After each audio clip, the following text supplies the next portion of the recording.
A'udzu billahi minasyaitonir rajim. Bismillahirrahmanirrahim.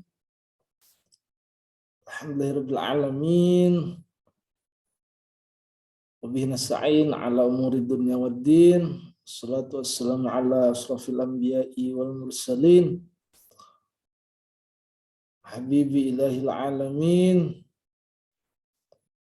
Abil Qasimil Mustafa Muhammadin wa ali tayyibin at-tahirin wa ashabihil mayamin al-muntajabin. Puji syukur kita panjatkan kehadirat Allah Subhanahu wa taala. Salawat dan salam semoga tetap terlimpah curahkan kepada baginda alam Nabi besar Muhammad sallallahu alaihi wasallam, kepada keluarga dan sahabat beliau. Mahasiswa Nida Al-Adabi yang saya banggakan, pada kesempatan yang berbahagia ini izinkan Al-Fakir ingin berbagi teori tentang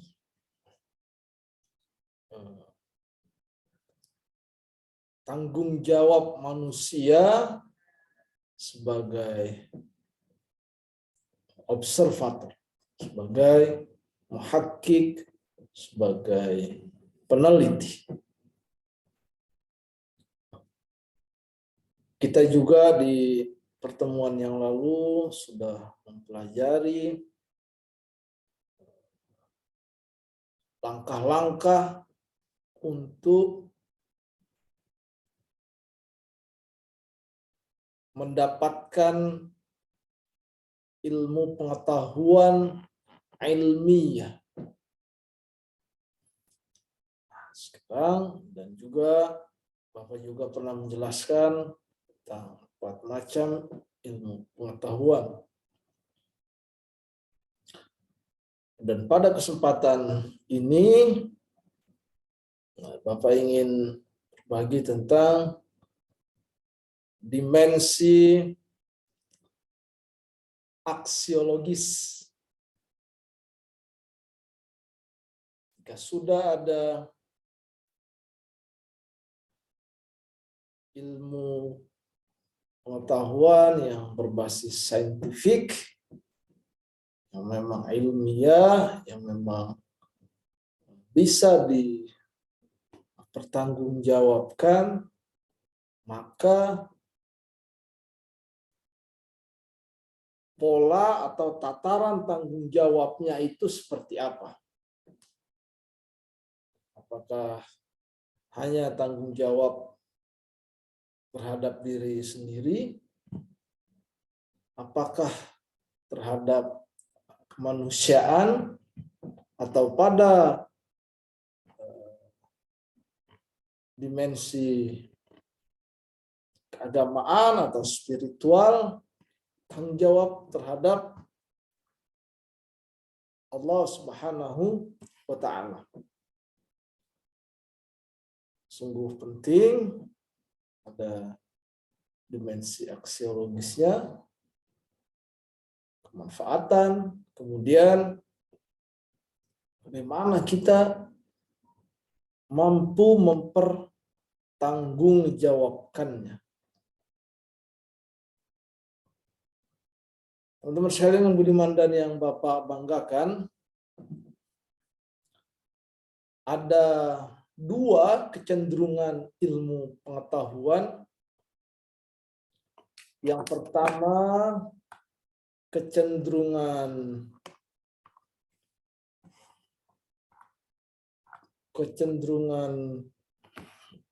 puritan atau kecenderungan elitis. Apa itu kecenderungan ini? Kecenderungan yang tujuan dari ilmu pengetahuan itu ya untuk ilmu pengetahuan. Saya kasih contoh. Ada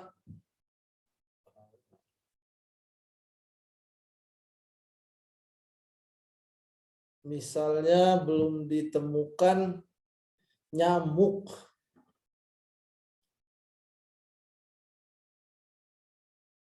secara utuh, hewan nyamuk ini apa manfaatnya untuk manusia?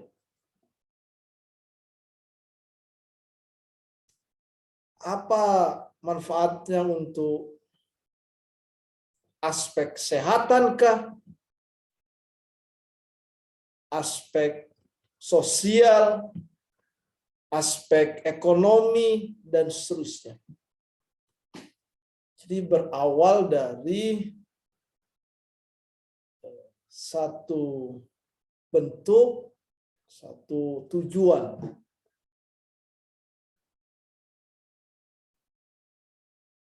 Dan yang kedua, ada kecenderungan pragmatis. Apa kecenderungan pragmatis itu? Yakni ilmu pengetahuan yang dicari atau dirumuskan berdasarkan permasalahan atau ada persoalan yang genting sehingga diperlukan solusi.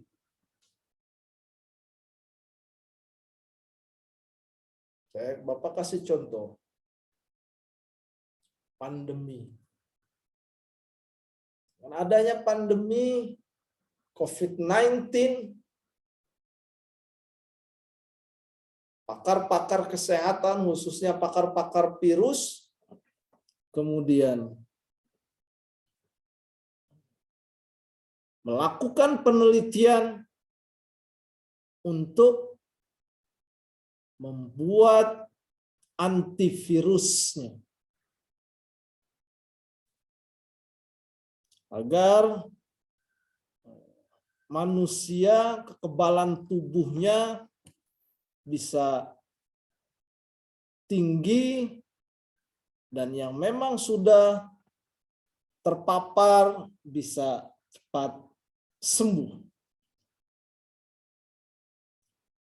Ada yang memang murni tadi kecenderungan elit, cenderungan elitis, atau cenderungan puritan. Ini memang dari awal ingin mengetahui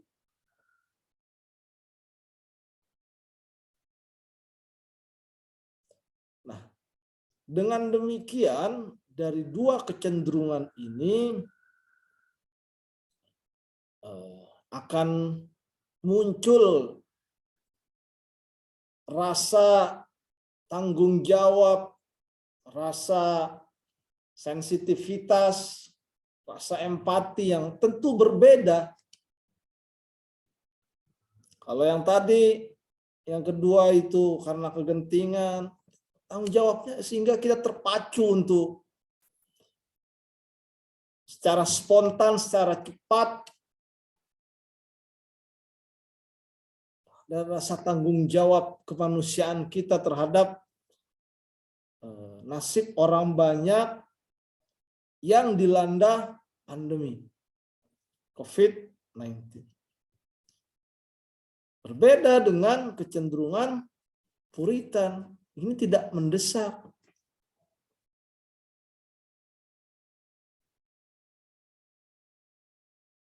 Buah mengkudu, dahulu buahnya jatuh tidak diperhatikan oleh banyak orang, tapi sekarang buah mengkudu jadikan obat.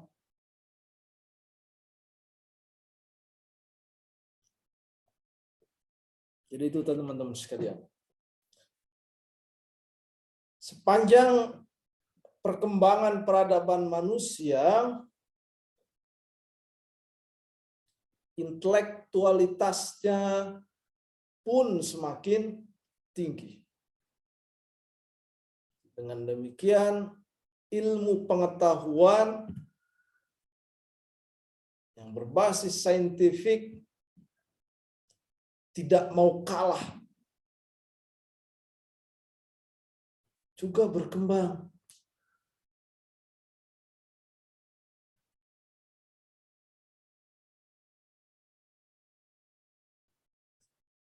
Arsitektur saat ini memanfaatkan beton-beton menjadi bangunan-bangunan yang tinggi. Akan tetapi tanggung jawabnya sebagai manusia, sebagai peneliti, sebagai arsitek juga dituntut agar beton-beton yang tinggi, lebih tinggi dari manusia ini bisa kokoh, sehingga bukan menjadi bahaya. Ini dilemanya, atau bisa sisi tantangan dan sisi cobaan. Sekali lagi, ilmu pengetahuan itu ada hikmah, ada musibah.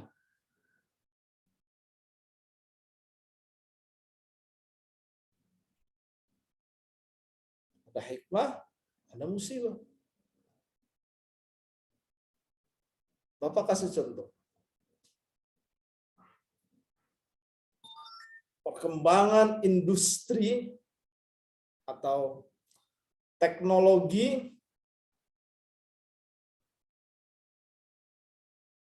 tenaga manusia tergantikan oleh mesin. Yang ada di pabrik-pabrik itu limbah. Zat-zat kimia yang mematikan, zat-zat kimia yang membahayakan.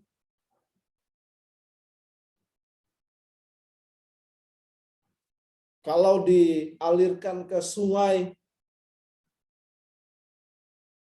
semua penghuni sungai bisa terkapar, bahkan tidak bisa hidup.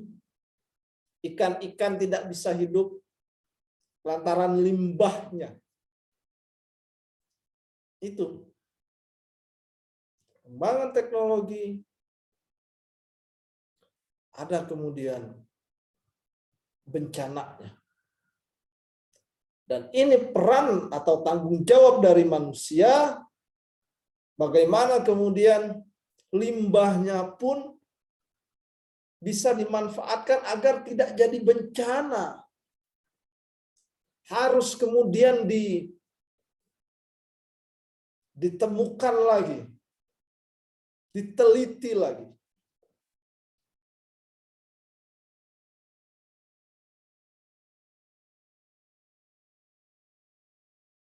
Contoh lain,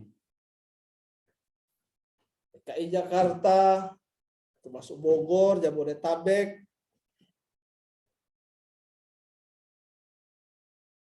mobil semakin bagus, fitur-fiturnya. Kemudian ada mobil yang tanpa driver. Namun ketahuilah, mobil yang bahan bakarnya Pertamax, bensin, Pertalite, ini menimbulkan panasnya udara, polusi,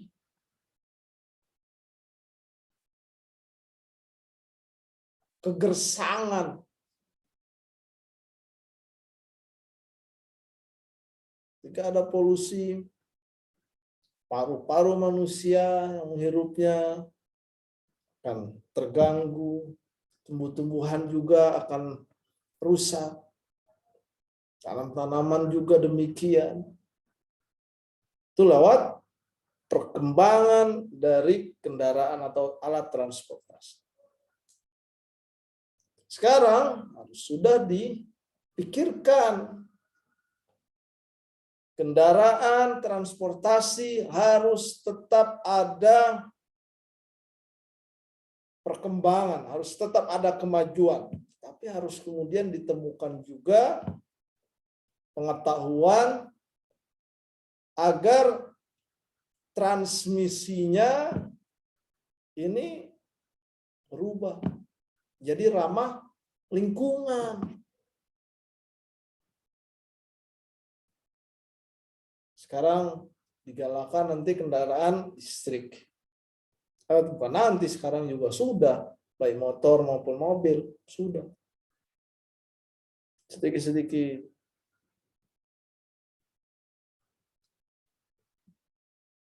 Mobil listrik.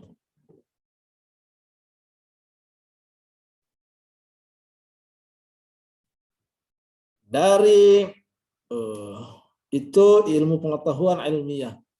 Jadi ada kemudian tanggung jawab manusia agar bencana-bencana atau hal negatif yang diakibatkan oleh ilmu pengetahuan tersebut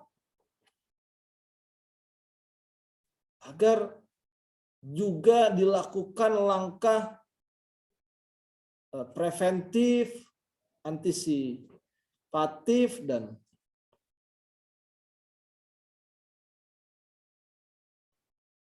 kepekaan. Terkadang karena sudah merasa kaya, akhirnya tidak memikirkan yang miskin. Udah beli mobil.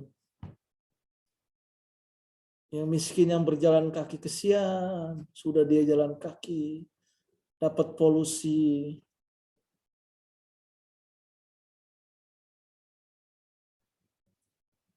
Dan yang tidak kalah pentingnya, sebagai pembahasan di tema ini, para alim, ulama yang memang membidangi, yang memang menguasai, yang memang mahir dalam literatur keagamaan, menguasai nahwu sharaf, menguasai ilmu tafsir, balaghah, menguasai usul fiqh, menguasai ilmu falak, menguasai ilmu faraid. Singkatnya, ulama yang memang potensi di dalam mengkaji ilmu-ilmu Islam, punya umat banyak.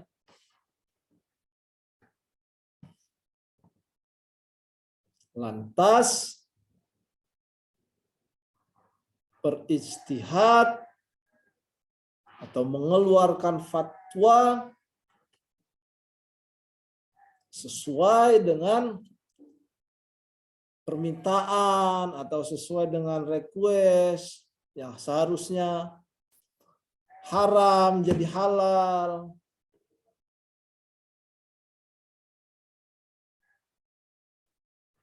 Teman-teman sekalian, ulama atau faqih ini sudah saatnya berijtihad, merumuskan atau berfatwa di tengah membludaknya antrian, panjangnya antrian untuk ibadah haji. Ibadah haji.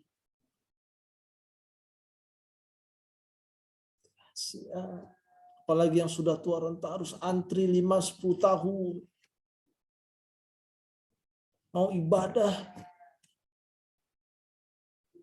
harus menanti dengan waktu yang lama. Ulama harus sudah berfatwa haram. Misal haram bagi yang sudah berhaji kemudian daftar haji lagi untuk yang kedua kali. Haji plus kah terserah. Yang jelas karena masih banyak yang antri, masih banyak yang belum bisa berangkat, dia seenaknya lantaran punya pulus 2-3 kali berangkat haji.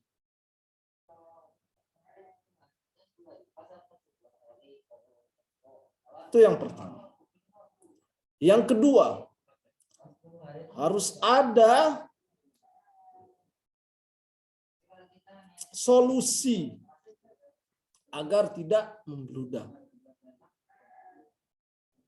Bapak setuju betul ketika ulama kemudian mengatakan Zulhijjah dalam 1 tahun bisa ada 2 kali. 10 Zulhijjah dalam 1 tahun bisa ada 2 kali.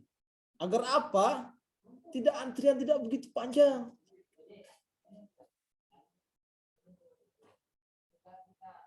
Sudah Mekah itu distriknya terbatas. Orang Indonesia banyak. Kaum musliminnya banyak. Jadi kalau ibadah haji itu setahun 2 kali dilaksanakan, maka sedikit demi sedikit antriannya akan terselesaikan.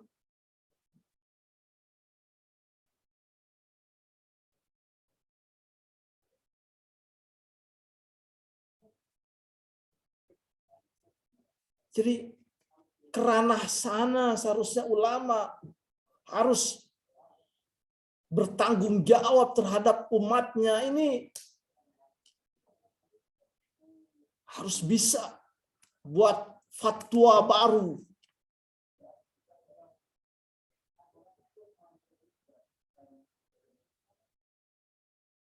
Jangan uang daftarnya kelola antrian sambil menunggu, orangnya bisa meninggal, kasihan, miskin.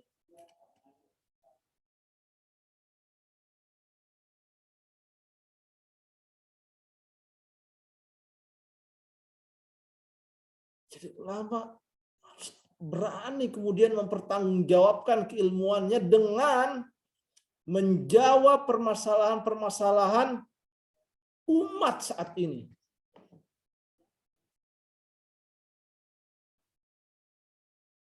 Jadi ada Zulhijjah yang memang setelah Zulqa'dah, ada Zulhijjah setelah Rabiul Akhir misal.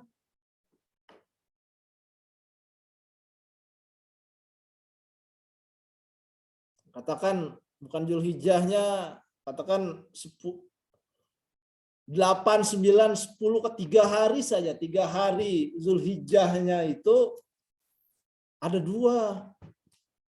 3 hari Zulhijjah di bulan Zulhijjah. 3 hari Zulhijjah di bulan Jumadil Awal.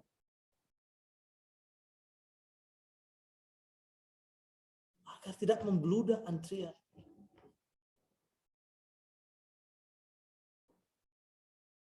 Dan perlu untuk kemudian membuat program kesadaran massal bahwa ada yang lebih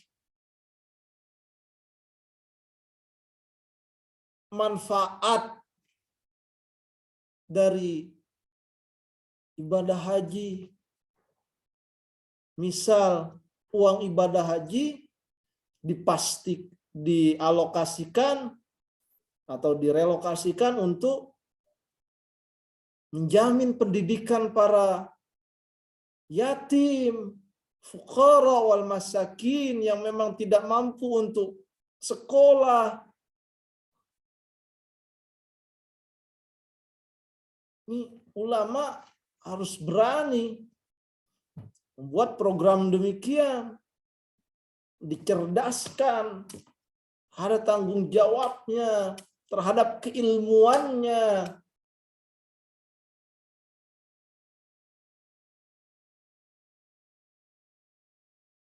Jadi itu teman-teman sekalian, ilmu pengetahuan itu bisa menjadi musibah dan bisa menjadi hikmah. Bisa jadi maslahat, bisa menjadi mudarat.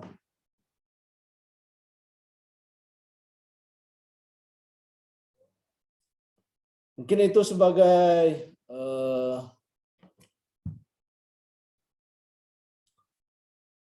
pengantar pada mata kuliah ini, video pembelajaran kali ini. Mudah-mudahan bermanfaat. Bapak akhiri. Assalamualaikum warahmatullahi wabarakatuh.